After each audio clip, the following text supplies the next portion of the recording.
writing equations of linear relations. So if we're going to write an equation, we use what's called the rate of change as part of that. So what does it change by? Rate of change is also called slope. So when we talk about slope later on, we're going to make that connection.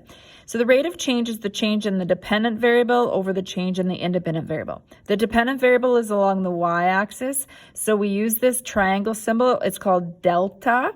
So delta, that's a bit messy there, means change in y over delta x, change in x. So that's how we would find it. So in the above question, example, when the toppings increased by 1, there was a change of 75 cents.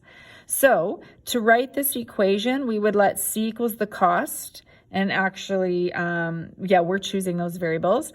And n is equal to the number of toppings. So this cost would equal to 75 cents times the number of toppings plus that base amount. No matter what, that pizza costs $12. So if you take a look here, no matter it's $12 plus 75 cents for each additional topping.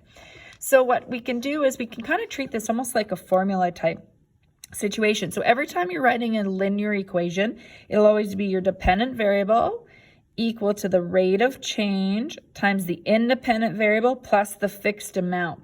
Now your fixed amount on the graph would actually be on the y-axis. So we sometimes call that a y-intercept. So we're going to make connections to y-intercept and slope later on. For now, we'll kind of use the language rate of change and fixed amount.